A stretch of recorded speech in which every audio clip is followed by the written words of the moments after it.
Mais Geek no ar, e hoje com um programa muito especial, porque a gente vai falar de histórias de origem. Por falar nisso, você quer saber da história de origem do Mais Geek, tá? Quero, mas não agora. Ah, pô. Depois você me conta. Tá bom. Não. A gente vai falar, vai discutir aqui no programa exatamente histórias de origem, mas não no Mais Geek. Segura aí, a gente faz um especial depois, se vocês quiserem, na internet, não sei. Mas hoje a gente vai falar justamente de como essas histórias de origem soltas dentro da trama de determinado anime, elas, sabe, cativam a audiência delas quererem saber mais. Olha. É curioso isso, né, Gé? Curioso pra caramba. Inclusive, a gente não tá falando apenas da origem no sentido literal da palavra, de aparição, primeira aparição, segunda, enfim. A gente tá falando de origem de, por exemplo, um poder. Da onde vem o olho o Sharingan do Kakashi, sabe? Esse tipo de história de origem que muda toda a história, que desenvolve o personagem um pouquinho, gera uma catarse com o espectador, enfim. Esse tipo de história de origem que a gente vai falar hoje, Rafa. É isso aí, toda geração tem sua lenda, toda saga tem seu primeiro passo, toda história tem um início, e hoje a gente vai falar sobre histórias de origem, quem sabe até histórias de origem que a gente nunca viu, mas que de repente gostaria de ver.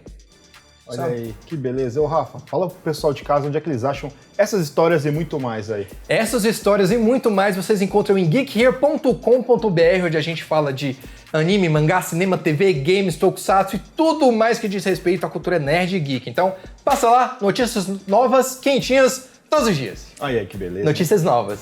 Notícias novíssimas, né? Novas novidades. Novas novidades. Vamos lá. Eu queria só fazer uma observação aqui, que a gente já reclamou algumas vezes de retcon. E não tem como negar que essas histórias de origem, às vezes, elas viram um celeiro de retcon, né? É Nossa, sempre. sempre. Retcon é quando Sempre. o autor resolve que o começo da história que ele criou há 1 ano e meio antes dessa história de origem não estava lá o que ele queria quando ele desenvolveu o resto da história, e ele pega esse novo começo, esse novo prólogo no meio da trama e adapta, coloca uns pontinhos extra ali. É um negócio que incomoda um pouco. Eu Bastante, acho. na verdade.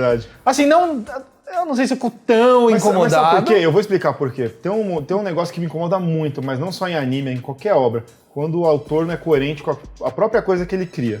Às vezes, pode ser que o cara não lembra mesmo, o cara esquece, assim, já tá meio de tchan. Eu acho né? que tipo a Toriyama, assim, ele realmente tem algumas coisas que ele não lembra mais, né? Tá 40 anos fazendo negócio. É que às vezes a história toma um outro rumo também, ele precisa, e aí vai o talento de cada um, ele precisa encaixar o que ele tá criando agora mais pra fazer sentido lá no começo da história. Eu tenho certeza absoluta, por exemplo, o Eiichiro Oda. Sim. Ele tá com o One Piece também há quase 30 anos, aí, tem mais de 30 anos, né? Tipo, sei lá. E aí, tipo, cara, o cara tem coisas que eu tenho certeza que o cara não pensou lá no começo, mas o cara tá encaixando de uma forma que parece que ele pensou desde o começo. Então, aí que tá, é o talento do autor e do editor também. Tem outro cara que tá fazendo isso, que é o Akutami Gege, o cara do Jujutsu Kaisen. Ele lançou o Jujutsu como uma história one shot em 7 partes, né? Uma história um pouquinho até longa, por ser um one shot no caso. E lá ele contava uma história de um personagem com alguns personagens que depois ele foi usar na série. E aí o que ele fez, quando ele lançou o filme no cinema, ele tentou encaixar essa história de forma oficial à continuidade da trama. E eu acho que deu certo, assim, funcionou muito melhor do que, por exemplo, Kurumada recontando o passado. Eu acho que nenhum desses caras se compara ao Masami Kurumada na arte do retcon. Ah, é? Não. Cara, de repente o Shun usava desde o começo um medalhão de Hades que a gente nunca viu ele usando em momento algum, mas estava lá. É que eu nunca vi o sempre, Shun sem desde o camisa, começo. então não dá pra saber se ele guardava por baixo. Como não? Você não vê ele tomando banho no anime lá? O Shun? É. O Shun? Nos primeiros episódios ele mas tava tirou o tomando medalhão pra banho não molhar, lá. né? Ah, vai. Tirou o medalhão pra não molhar, Essa né? cena só não é mais épica do que a cena do Shiryu tomando banho com o Kiki. Tinha um outro também, do Aioria no Alma de Ouro, que também tinha um medalhão lá que o Aioros tinha dado. Desde o começo era assim, então...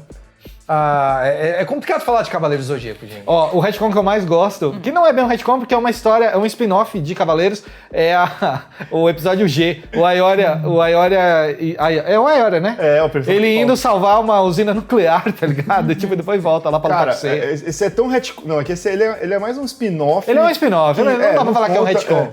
Mas se fosse, na verdade, ele teria o poder de destruir até o Hades, se ele quisesse, com um golpe, cara. Porque ele fica muito mais... Ele é muito mais poderoso. Ele é coisas aí. forte. Pra mim é uma fanfic de grife. É, com certeza. Não, mas tem três capítulos que o Kurumada lançou, que eu acho que é o episódio 0, que ele lançou agora faz pouco tempo, uns 2 anos atrás. Aí ele recontava a história do Aioria, do Shura, lá na época que você tava... Pra adaptar a idade, né? É, pra adaptar a idade, né? Porque o Shura, ele era o cavaleiro de Ouro. de ouro com 10 anos. 10, 13. 10 anos, matou a Aioria com 10 anos.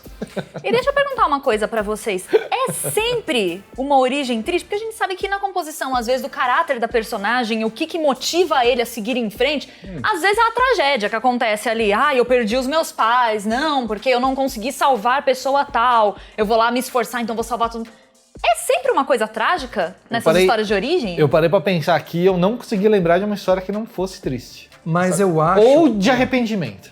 Mas eu acho que isso vem do arquétipo, gente. Isso já vem daquele estudo da Jornada do Herói, do Joseph Campbell, que estudava os arquétipos desde as primeiras histórias da humanidade, desde Gilgamesh. E é sempre uma história trágica do menino que é órfão, recebe o chamado da aventura, encontra um mestre, passa por treinamentos, perde a fé, pra depois chegar lá. É sempre assim, são construções de arquétipos. A tragédia tá implícita, tá dentro dos arquétipos aí da Jornada do Herói? Ela tá. Porque eu lembro que é assim, ele começa num ambiente tranquilo, tem alguma coisa que implica na distorção ou perturbação da paz daqui. Aí tem o chamado aventura e ele vai. Que inclusive... O Jake chama ele? Hã? Ai, tá. Mas eu acho que Mas eu acho que é mais tragédia no sentido mais helênico da palavra mesmo, o sentido mais clássico, que é quando o protagonista ele vence, mas ele não consegue o que ele quer.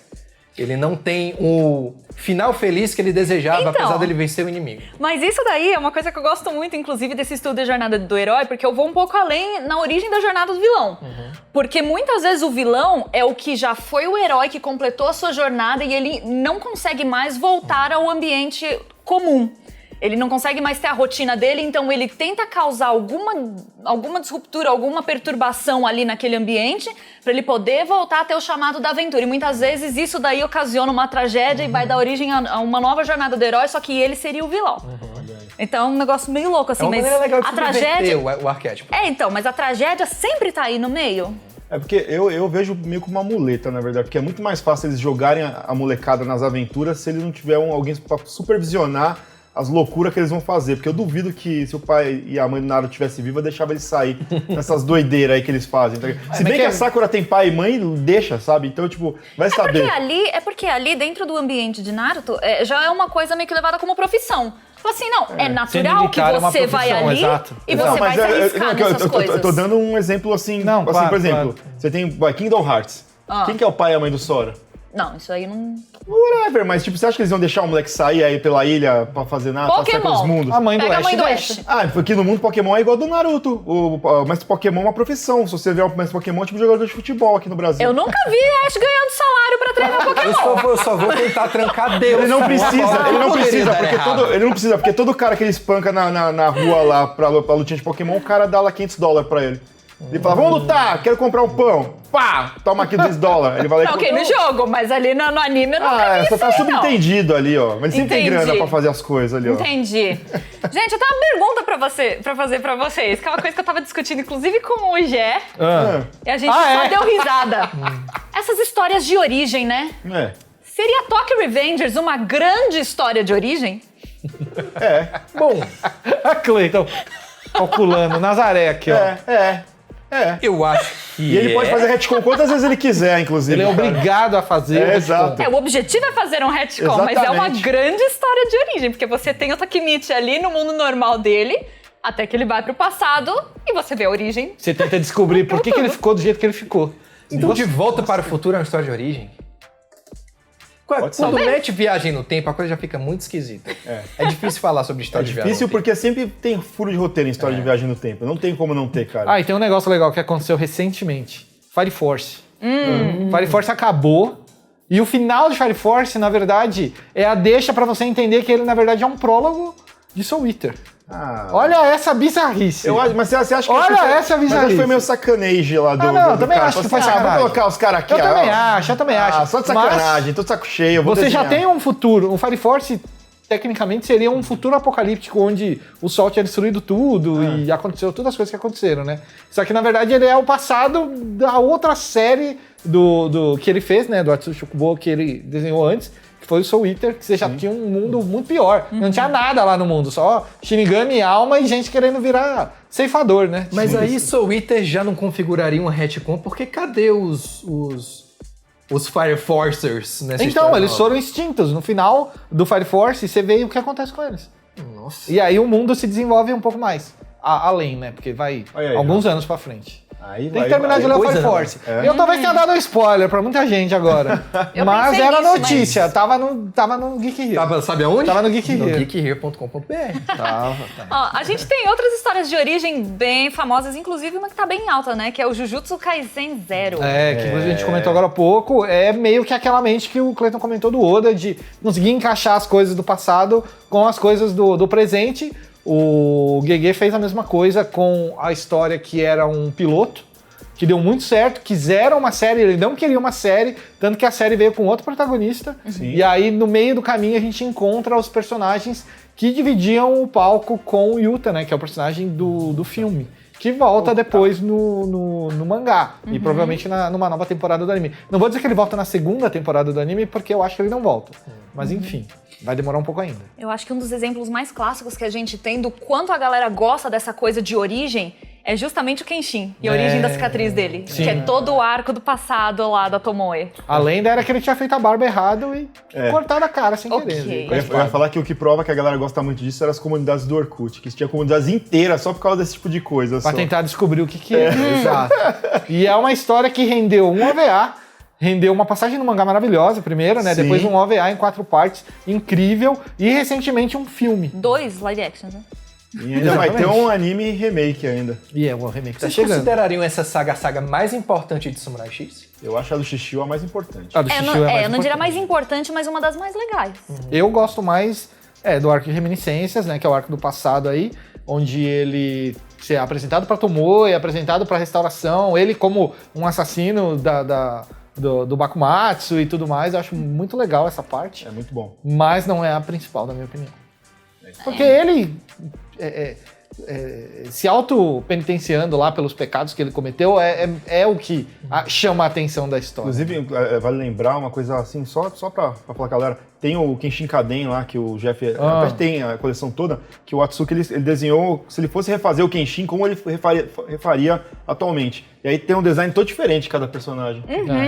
Galera que tá nos assistindo, a gente vai pra um rápido intervalo e na volta nós vamos falar pra vocês quais são os arcos de origem que nós gostaríamos que existissem. Então não saiam daí.